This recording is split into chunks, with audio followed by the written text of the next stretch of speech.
కొమరంభీం ఆసిఫాబాద్ జిల్లా కేరమెరి మండలంలో అన్నార్పల్లి వాగుపై అసంపూర్తిగా ఉన్న వంతెన నిర్మాణంపై స్థానికులు తీవ్ర నిరసన తెలిపారు. కరంజీవాడ, గోండుగూడ, అందూగూడ సహా మొత్తం 12 గ్రామాల ప్రజలు ప్లకార్డులు పట్టుకుని నినాదాలు చేశారు. ఏళ్లు గడుస్తున్నా వంతెన నిర్మాణం పూర్తి కాకపోవడంతో అత్యవసర పరిస్థితుల్లో తీవ్ర ఇబ్బందులు పడుతున్నామని గ్రామస్తులు ఆవేదన వ్యక్తం చేశారు. వాగు దాటి వీలు లేక ఆసుపత్రికి తరలించే క్రమంలో కొందరు మరణించిన సంఘటనలు కూడా జరిగాయని వారు తెలిపారు. అధికారులు, ప్రజాప్రతినిధులు వెంటనే స్పందించి వంతెన నిర్మాణం పూర్తి చేయకపోతే స్థానిక సంస్థల ఎన్నికల్ని బహిష్కరిస్తామని గ్రామస్తులు తెలిపారు.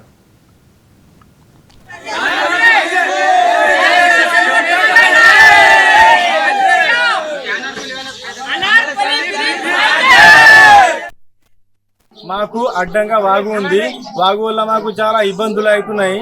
అందువలన మేము ఓటు వేద్దామనుకున్నా కూడా మాకు చాలా ఇబ్బందులు పడుతున్నాయి.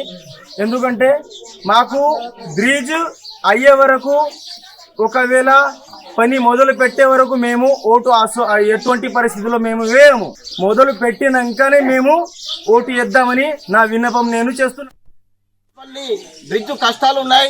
మేము ఇక్కడ అనారోగ్యంతో చచ్చిపోతున్నా కూడా మమ్మల్ని ప్రభుత్వం పట్టించుకోవడం లేదని ఈరోజు గ్రామస్తులు ప్లకార్డులు పట్టుకొని అనార్పల్లి బ్రిడ్జ్ పనులు మొదలు పెట్టేంత వరకు మేము స్థానిక ఎలక్షన్లు బహిష్కరిస్తున్నామని చెప్పేసి చెప్తా ఉన్నారు.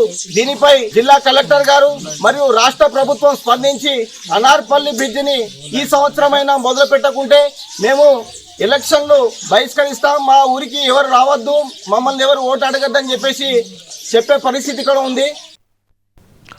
అల్లూరు జిల్లా చింతూరు ఏజెన్సీలో గోదావరి, శబరి నదులకి వరదలు పోటెత్తడంతో తీవ్ర నష్టం సంభవించింది.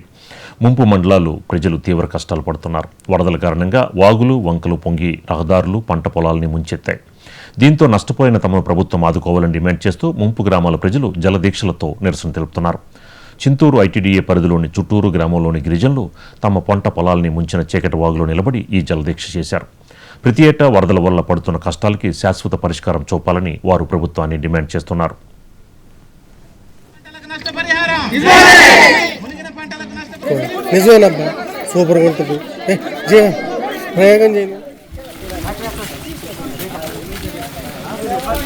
మా గ్రామంలో ప్రతి సంవత్సరం ఇదే మా బాధ. 30 సంవత్సరం మేము పుట్టినప్పటి నుండి మేము మునుగుతో తేలుతోనే సస్తూ ఉన్నాం. కాబట్టి ఇప్పటి వరకు మమ్మల్ని ప్రభుత్వాలు ఏ ప్రభుత్వం వచ్చినా గానీ మమ్మల్ని పట్టించుకోవట్లేదు. అలాగే ప్రతి సంవత్సరం మేము పంట నష్టపోతున్నాం గానీ మా పంటకి నష్టపరిహారం ఇవ్వట్లేదు. అలాగే మాకు R&R ప్యాకేజ్ ఇస్తే మాకు ఎక్కడైనా ప్లేసులు చూపించి అక్కడ కాలనీలు కట్టిస్తే మేము అక్కడ వెళ్ళి స్థిరపడతాము. మా బాధలు ఎవరికి చెప్పాలో మాకు అర్థం కావట్లేదు. ఏ ప్రభుత్వం చెప్పినా గానీ ఏ ప్రభుత్వం మమ్మల్ని పట్టించుకోవట్లేదు. ఈ రోజు మా సూటూరు గ్రామస్తులు ఎన్ని కష్టాలు పడుతున్నారో, ఎన్ని బాధలు పడుతున్నారో అనేది గ్రామస్తులు తెలుస్తుంది. ఇప్పుడు మా బాధలను చూసి అయినా గవర్నమెంట్ దిగొచ్చి మమ్మల్ని కనకరించి మా కష్ట సుఖాల్ని పంచుకుంటాదేమని మేము వినిమిస్తున్నాము. అలాగే మా పంట ప్రతిసారి 2-3 సార్లు పంట వేస్తున్నాం కానీ ఆ పంట మునుగుతుంది, మళ్ళీ వేస్తున్నాం మళ్ళీ మునుగుతుంది. కానీ ఎన్నిసార్లు విత్తనాలు ఇవ్వట్లేదు. ముంపు గ్రామం అని చెప్పేసి విత్తనాలు ఇవ్వక, అలాగే మేము సప్పో చేసి విత్తనాలు తెచ్చి పంట వేస్తుంటే ఆ పంట మునిగిపోతుంది. ఎన్నిసార్లు మేము పంటలు వేయాలి, ఎన్నిసార్లు నష్టపోవాలి, ఎన్నిసార్లు మా బాధలు ఎవరు చెప్పుకోవాలనేది మాకు అర్థం కావట్లేదు. అలాగని మా బాధలు అర్థం చేసుకొని మాకేమైనా కూటమి ప్రభుత్వం వచ్చి మాకు ఏమైనా నష్టపరిహారం ఇస్తుందని మేము కోరుకుంటున్నాము.